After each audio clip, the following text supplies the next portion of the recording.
রাজ্যের প্রথম বিজেপি সরকারের ঘোষণা মতোই সোমবার 1 জুন থেকেই রাজ্যে চালু হলো মহিলাদের জন্য ফ্রি বাস পরিষেবা। সরকারি বাসে যাতায়াতের জন্য মহিলাদের দিতে হবে না বাস ভাড়া।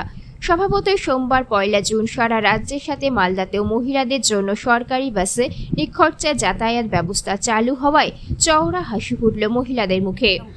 প্রতিদিন যান নাকি? না, প্রতিদিন যাই না, উইকলি যাই আর কি।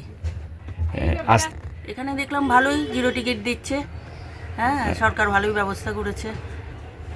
মহিলা ওমেন এমপাওয়ারমেন্ট। কি বলবেন? সরকারকে ধন্যবাদ, মেয়েদের জন্য ব্যবস্থা করেছে। হ্যাঁ, রাজ্যের আমাদের সিএম যিনি, সেই শুভেন্দু অধিকারীকে আমাদের ধন্যবাদ আমাদের মেয়েদের তরফ থেকে। এটা কি? হ্যাঁ, উপকৃত তো অবশ্যই হলো। আপনার নাম?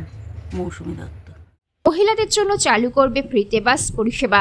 সেই প্রতিশ্রুতি মতোই বিজেপি ক্ষমতায় এসে রাজ্যে মহিলাদের জন্য 1 জুন থেকে সরকারি বাসে ফ্রিতে বাস পরিষেবা চালু করার কথা ঘোষণা করে। সেই ঘোষণা অনুযায়ী সোমবার 1 জুন থেকে চালু হয় মহিলাদের জন্য নিখরচায় সরকারি বাসে যাতায়াত ব্যবস্থা। কোনো রকম নথি ছাড়াই মিলছে ফ্রি টিকিট। বাসে উঠলেই কন্ডাক্টর হাতে তুলে দিচ্ছে গন্তব্যে পৌঁছানোর টিকিট। একই সঙ্গে যাত্রীদের সচেতন করা হচ্ছে ভবিষ্যতে নিখরচায় যাতায়াতের জন্য প্রশাসনের কাছে সংগ্রহ করতে হবে পিন কার্ড। সরকারি ঘোষণা মতো সোমবার 1 জুন বাসে উঠে টাকা ছাড়াই হাতে টিকিট পেয়ে উচ্ছ্বাস দেখা যায় মহিলাদের মধ্যে।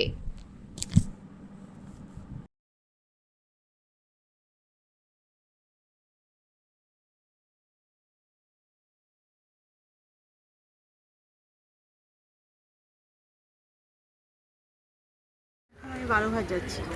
এসে কি দেখলেন এখানে? কি এখানে দেখতে পাচ্ছি যে আমাকে ফ্রিতে টিকিটটা দেওয়া হয়েছে। সরকার যে এই আমাদের জন্য ফ্রি টিকিটের ব্যবস্থা করেছে, তার জন্য সরকারকে অনেক ধন্যবাদ। খুবই উপকার হবে যাদের প্রতিদিন যাওয়া আসার জন্য, যারা প্রতিদিন রেগুলার জার্নি করছে তাদের পক্ষে তো খুবই সুবিধা। এটা একটা কি বল? মহিলাদের জন্য যে উদ্যোগটা নিয়েছে তার জন্য অনেক অনেক ধন্যবাদ। আপনার নাম? আপনার নাম? আমার নাম নবনীতা সেন। ঠিক আছে। রায়গঞ্জে যাচ্ছি আজকে থেকে। সরকার তো বাসের ভাড়া ফ্রি দিয়েছে, মহিলাদের জন্য উপকার হবে। হ্যাঁ, মহিলাদের জন্য উপকার হবে। কে বলতে লাগবে, খুব উপকার করছেন, কাজটা ভালো হয়েছে সবার জন্য। আমার নাম গৌরী পাল, বাড়ি হচ্ছে আমার রায়গঞ্জে।